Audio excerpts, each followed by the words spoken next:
السلام عليكم ورحمة الله وبركاته. الحمد لله رب العالمين، والصلاة والسلام الأتمان الأكملان على محمد خاتم النبيين وعلى آله وصحبه الغر الميامين ومن تبعهم وتابعيهم بإحسان إلى يوم الدين. أما بعد، رب اشرح لي صدري ويسر لي أمري واحلل عقدة من لساني يفقه قولي. رب زدني علما. سبحانك لا علم لنا إلا ما علمتنا إنك أنت العليم الحكيم.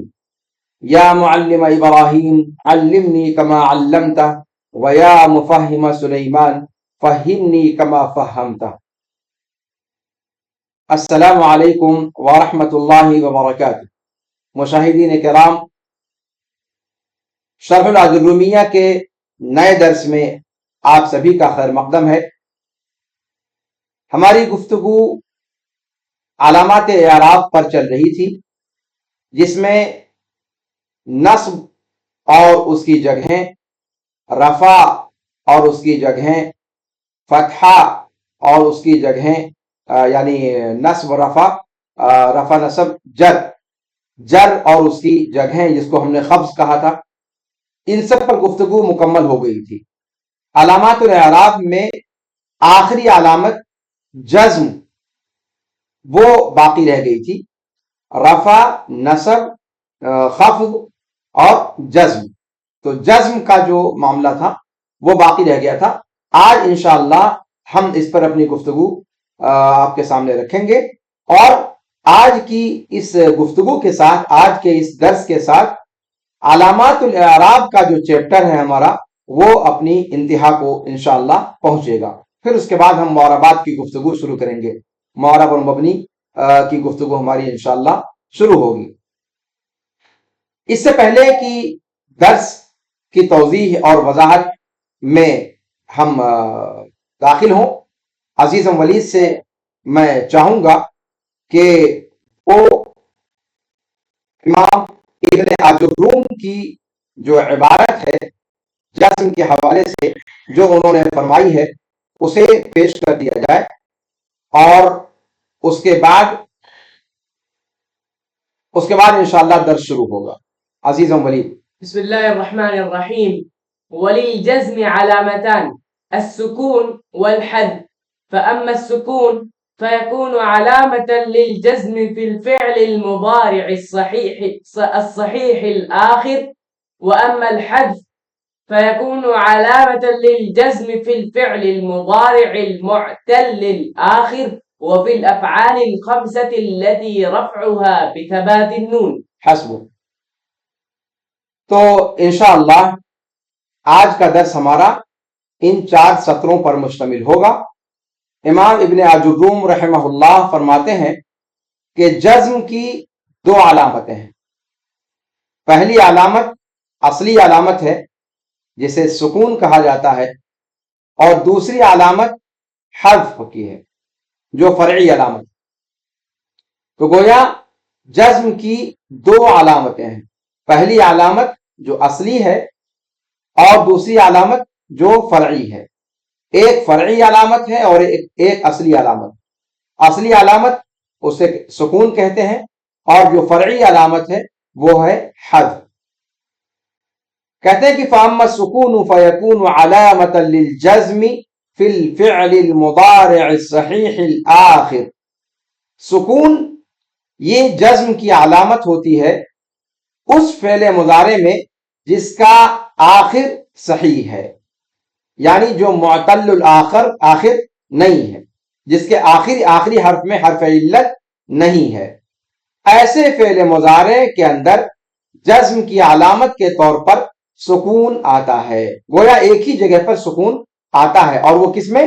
اس فعل مضارع میں جو صحیح الآخر ہے. اس لیے کہ جو فعل مضارع معتل الآخر ہے اس کا اعراب فرعی ہوگا، جیسا کہ آگے آ رہا ہے. تو یہ جو سکون جزم کی علامت، اصلی علامت سکون، یہ کہاں پر آتی ہے؟ ایک ہی جگہ پر آتی ہے، اور وہ کہاں؟ اس فعل مضارع میں جس کے آخر میں حرف علت نہ ہو، جو معتل الآخر نہ ہو.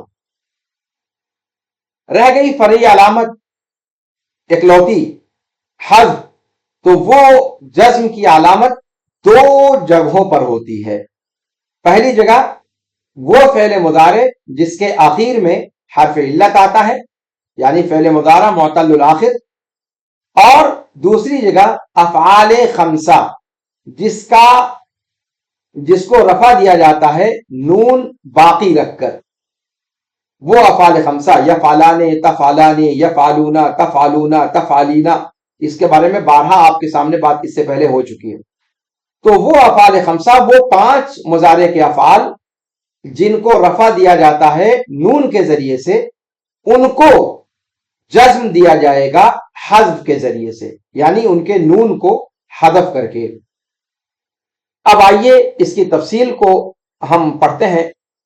محی الدین عبدالحمید کے ہاں محمد محی الدین عبدالحمید التحفۃ الثنیہ میں کہتے ہیں کہ آپ کسی کلمے کے بارے میں یقین کے ساتھ کہہ سکتے ہیں کہ وہ مجزوم ہے اگر اس میں آپ 2 چیزوں میں سے کوئی ایک چیز پا لیں، یا سکون یا اس کے اندر حذف.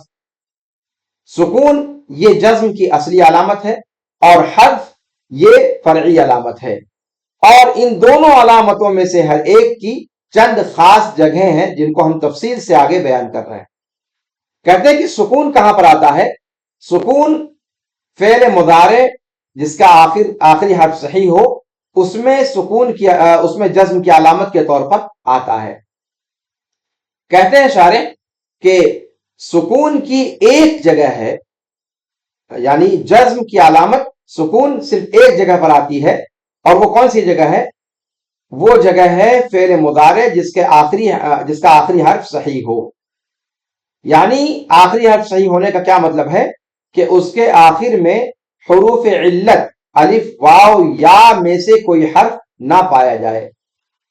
فعل مضارع صحیح الآخر کی مثال جیسے یلعب، ینجح، یسافر، یعد، یسأل.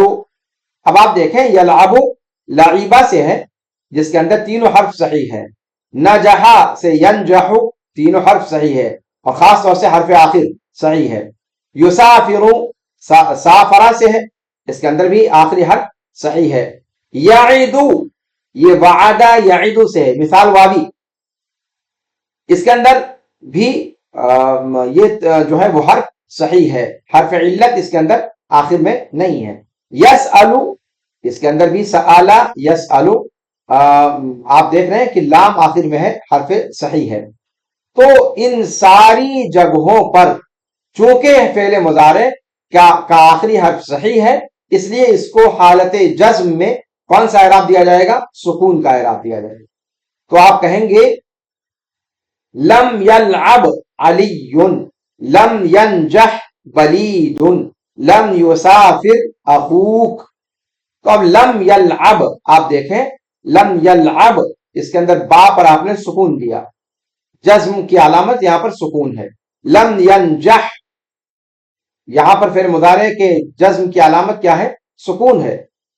علی نہیں کھیلا، جو کند ذہن شخص ہے وہ کامیاب نہیں ہوا، تمہارے بھائی نے سفر نہیں کیا. تو اب لم یسافر، تو لم یسافر میں دیکھیں آپ، یسافر فعل مضارع اس کا آخری حرف را ہے جو حرف صحیح ہے، تو یہاں پر اس کو جزم دیا گیا لم کے ذریعے سے، اور جزم کی علامت یہاں پر کیا ہے؟ سکون ہے. ان ساری مثالوں میں اسی طریقے سے کہا لم یعد ابراہیم خالدن، لم یعد ابراہیم خالدن، ابراہیم نے خالد سے کوئی وعدہ نہیں کیا. تو یہاں پر آپ دیکھیں یعد اس کے اندر دال فعل مضارع کے آخر میں ہے جو حرف صحیح ہے، اور اس پر لم داخل ہے جو حرف جزم ہے.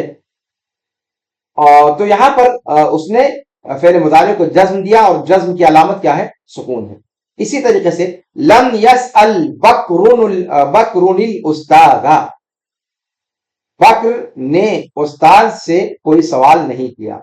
اب یہاں لم یسأل، یسأل فعل مضارع ہے، آخر میں حرف لام ہے جو حرف صحیح ہے، اس پر لم داخل ہوا ہے جو جازم ہے، جو جزم دینے والا ہے فعل مضارع کو، اور یہاں پر اس نے جزم دیا ہے. جزم کی علامت کیا ہے؟ لام کا سکون. لم یسأل بکر الاستاذ. تو ان افعال میں سے ہر فعل مجزوم ہے، اس لیے کہ حرف جزم اس سے پہلے آیا ہوا ہے لم، اور اس کے جزم کی علامت کیا ہے؟ سکون ہے.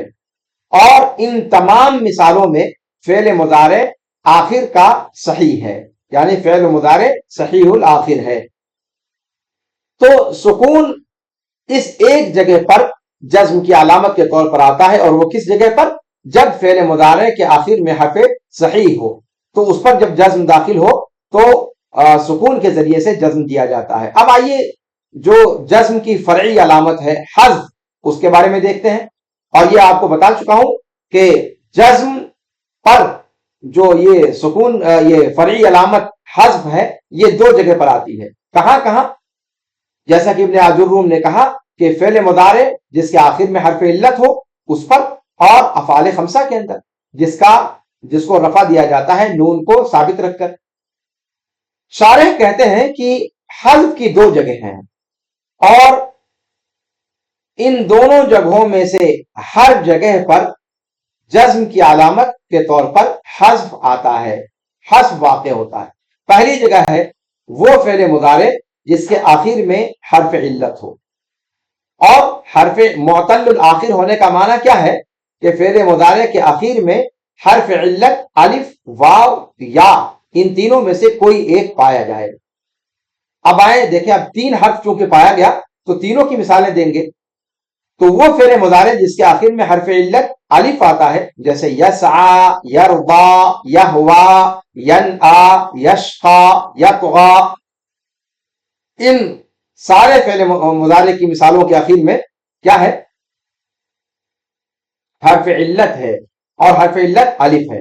یعنی یہ سارے معتل الآخر ہیں، اور معتل الآخر کس حرف علت کے ذریعے؟ الف کے ذریعے. وہ فعل مضارع جس کے آخر میں حرف علت واو آتا ہے، جیسے یدعو، یرجو، یبلو، یسمو، یقسو، یمبو، نبا ینبو، قسا یقسو، سما یسمو، بلا یبلو، رجا یرجو، دعا یدعو.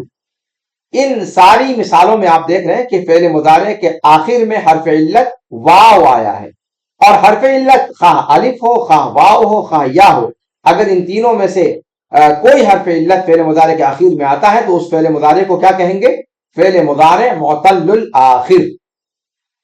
اور اس فعل مضارع کا اعراب کیا ہوگا؟ حالت جزم میں حذف اس کے اندر واقع ہوگا، حذف کے ذریعے سے جزم دیا جائے گا. اچھا، اس حرف علت کی مثال دیکھ لیتے ہیں جس کے آخر میں حرف علت یا آتا ہے. کہتے ہیں کہ وہ فعل مضارع جس کے آخر میں یا حرف علت کے طور پر آئے، جیسے یعطی، یقضی، یستغشی، تحبی، یلوی، یہدی.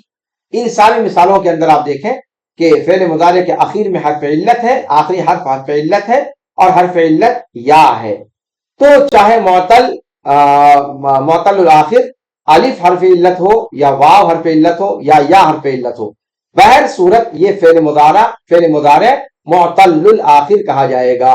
اور ان تینوں حالتوں میں جب ہم فعل مضارع کو جزم دیں گے تو حذف کے ذریعے سے جزم دیں گے. آپ کہیں گے لم یسع علی الی المجد، شرف اور بزرگی کے لیے علی نے کوشش نہیں کی، بلند مقامات کے حاصل کرنے کے لیے تگو دو نہیں کیا. کس نے؟ علی نے.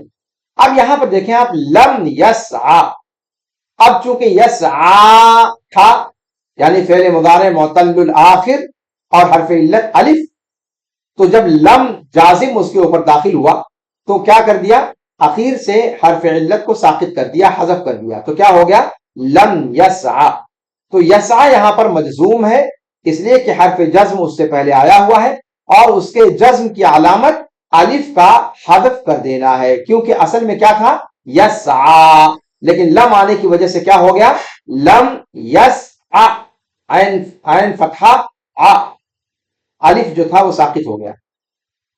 اور فتحہ اس سے پہلے یہ الف محذوف ہونے کی دلیل ہے، اور یہ فعل مضارع معتل الآخر کی مثال ہے. اسی طریقے سے جب آپ معطل واوی میں کہیں یا معطل آخر جس کا حرف علت واو ہو، آپ کہیں لم يدعو محمد الا الى الحق، محمد صلی اللہ علیہ وسلم نے نہیں بلایا لوگوں کو مگر حق کی طرف۔ اب یہاں پر لم یدعو، آپ دیکھیں نا، دعا یدعو تھا، یعنی فعل مضارع جس کے آخر میں حرف علت واو ہے، یدعو، لیکن جب لم جازم داخل ہوا تو کیا بنا دیا اس کو؟ لم یدعو، عین پیش عو، واو ساقط ہو گیا۔ تو یدعو یہاں پر مجزوم ہے اس لیے کہ حرف جزم اس سے پہلے آیا ہوا ہے، اور اس کے جزم کی علامت واو کا حذف ہو جانا ہے، اور جو ضمہ عین کے اوپر پایا جاتا ہے یہ ضمہ واو کے حذف ہونے کی علامت ہے، دلیل ہے۔ تو لم یدعو میں یہ نہ سمجھا جائے کہ لم نے جزم نہیں کیا ہے، عین کا ضمہ دیکھ کر دھوکہ نہ کھائیں، لم اپنا عمل کر چکا ہے، اور وہ عمل کیا ہے؟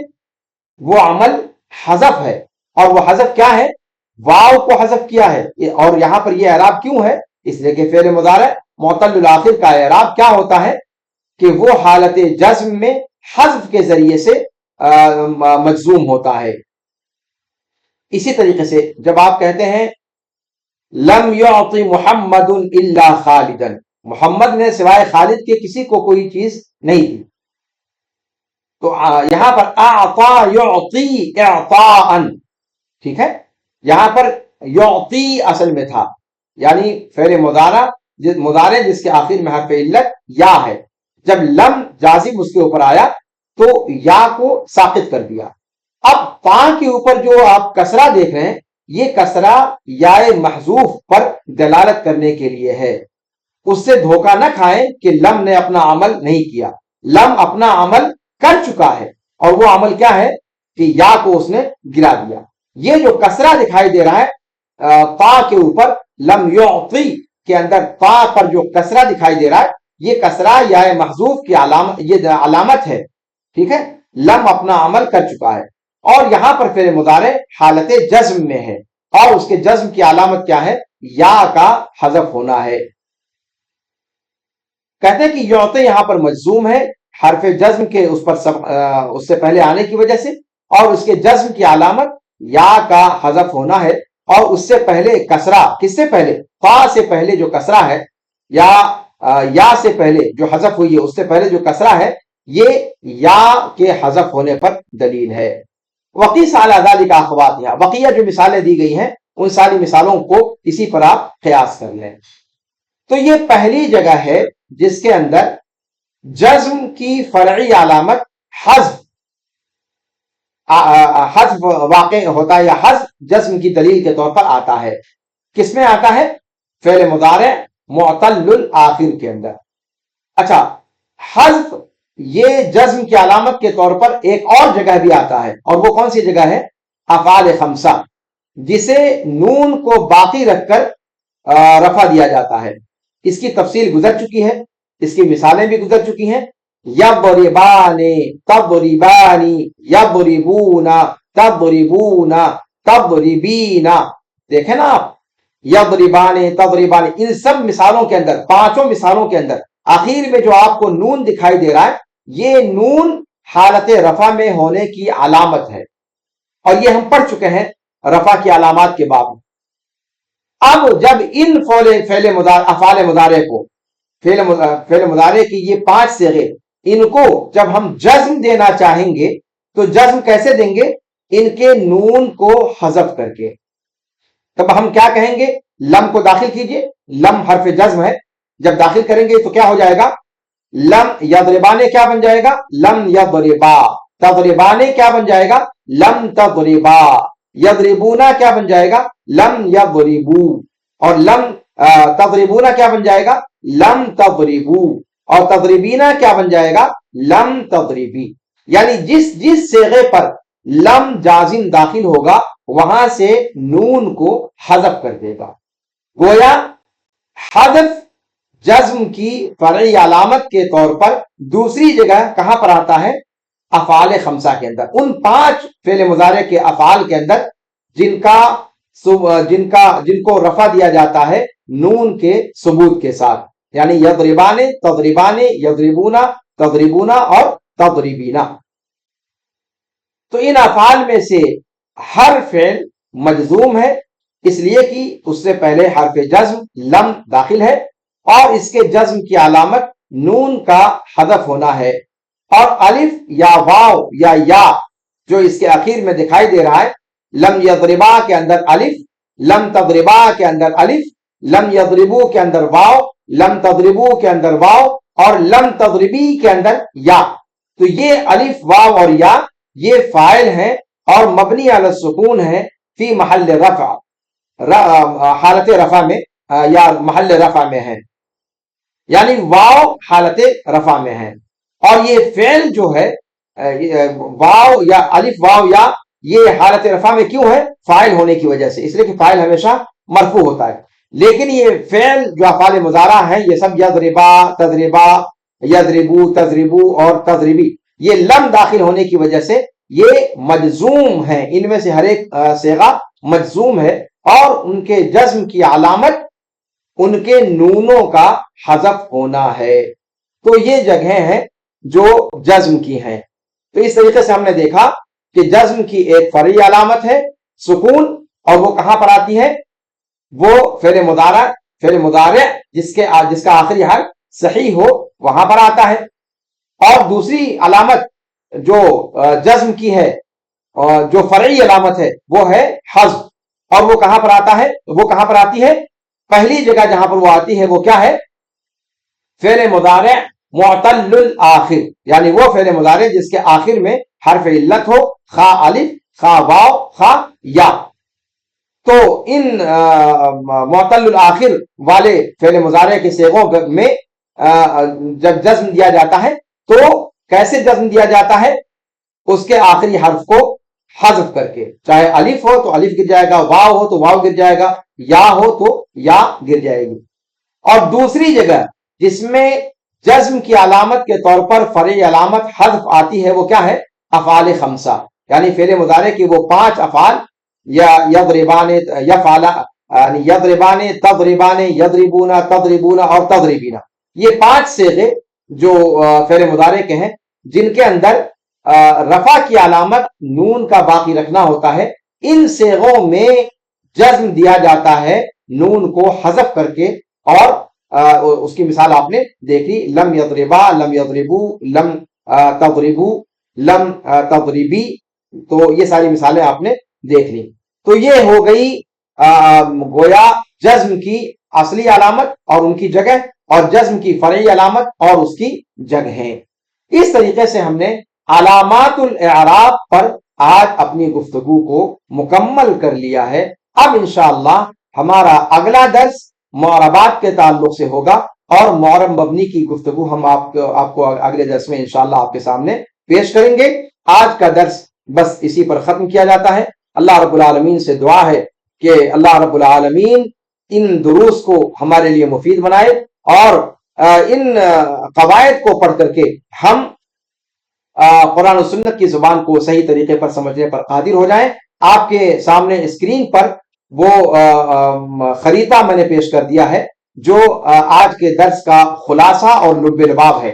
علامات الجزم دیکھ سکتے ہیں آپ کے سامنے اسکرین پر دکھائی دے رہا ہے، علامات الجزم، اور اس کا 2 خانہ کیا گیا ہے۔ پہلی علامت اصلی ہے، دوسری علامت فرعی ہے۔ اصلی علامت سکون ہے، اور یہ کہاں پر آتی ہے؟ فعل مضارع جس کا آخری حرف صحیح ہو، جیسے لم یلعب۔ دوسرا خانہ ہے فرعی علامت کا، اور فرعی علامت کیا ہے؟ حذف، اور یہ حذف 2 جگہوں پر آتا ہے۔ وہ فعل مضارع جس کے آخر میں حرف علت ہو، فعل مضارع معتل الآخر، اور دوسری جگہ افعال خمسہ کے اندر، اور اس کی مثال بھی آپ کے سامنے دی ہوئی ہے، لم یسع، لم یدعو، یہ فعل مضارع معتل الآخر کی مثال، اور لم یضربا، لم یضربو، یہ فعل مضارع یہ افعال خمسہ کی مثال، لم یسع، لم یدعو، لم یعطی، یہ الف واو یا تینوں کی مثال آپ کے سامنے دی گئی ہے۔ اور ایسے ہی لم یضربا، لم تضربا، لم یضربو، لم تضربو، لم تضربی، یہ